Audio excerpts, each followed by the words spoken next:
आणि हे आपले फुटबॉल बिघडलेलेच आहेत सध्या.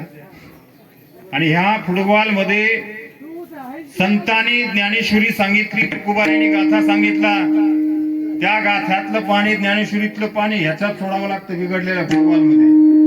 मग ह्या फुटबॉल मध्ये बिघडून इथं हृदयरूपी विहीर आहे. ह्या हृदयरूपी विहिरीमध्ये ते ज्ञानेश्वरीची उभी जाऊन टच झाली, मग नंतर कळतं महाराज माझं स्वरूप काय आहे. तोपर्यंत कळत नाही. याचा अर्थ आहे प्रत्येकाकडे ज्ञान आहे, पण आपण त्या ज्ञानाला जाऊन पोहोचलो नाही. अडचण तेवढी आहे. विठ्ठला विठ्ठला म्हणून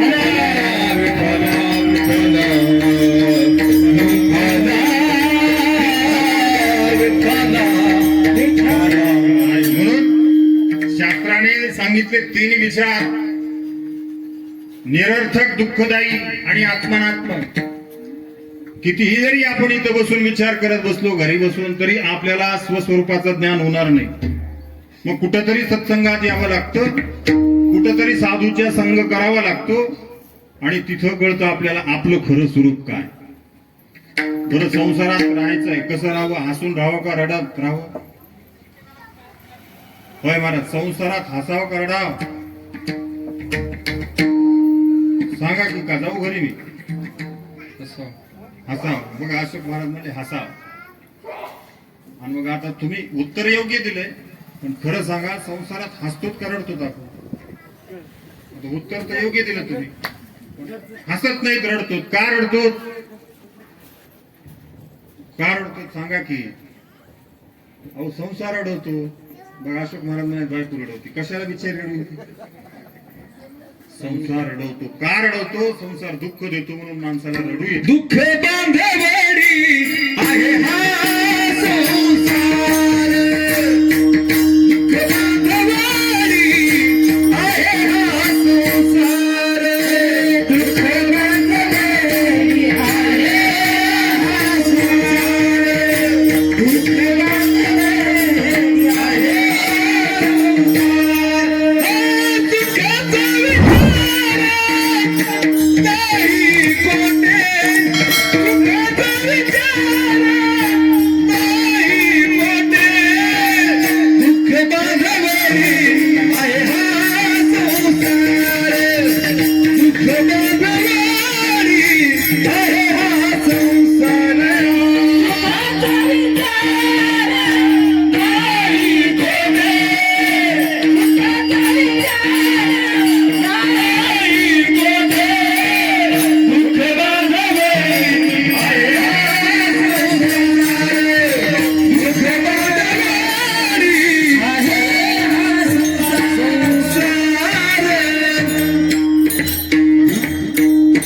दुःख बांधवडी आहे संसार. अशोक महाराज मगाशी म्हणले, महाराज तुम्ही संसाराचा रेटून सांगायले नाही का? मग संसारात दुःख आहे तुम्ही हे सांगता, मग तुम्ही नेटून संसार करता नाही? आता बोलायला काय हरकत नाही, कारण संसारात दुःख आहे. शास्त्राने सांगितलं, संतांनी सांगितलं, आता महाराजही सांगत आले. आता आम्हाला सांगावं लागतं, याचं कारण आहे. जर तुम्ही आमचा संसार जर फाटका बघितला तर तुम्ही काय म्हणता? ज्याचे ऐक धड नाही त्याशी परत्र कुसशी काही. महाराजांचा संसार नीट नाही, कमरा बांधून सांगायला. तुम्हाला दाखवण्यासाठी आम्हाला आमचा संसार व्यवस्थित ठेवावा लागतो, एवढंच अडचण आहे. विठाला विठाला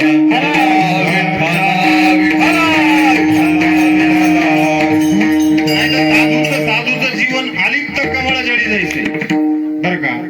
ऐका, संसार दुःख देतो. उत्तर दिलंय संसारात हसायला पाहिजे, पण आपण रडतोय.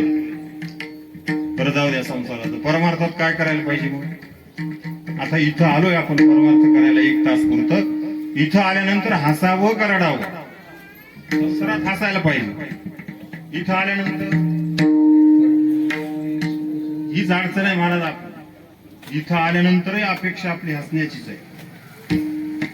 इथं आल्यानंतर जर हसायचं असेल, हसण्यासाठी अनेक साधनं घरीत आपल्या, मग तिथं एकटं हसत राहा. पण इथं आल्यानंतर त्याच्या पुढे बसल्यानंतर रडावं लागतं. रडल्याशिवाय माय लेकराला पाहिजेत नाही. ही माय रूपी ही भक्ताला जर तुम्हाला खरं त्याचा प्रेम पानात घ्यायचा असेल तर त्याच्या पुढे रडावं लागतं.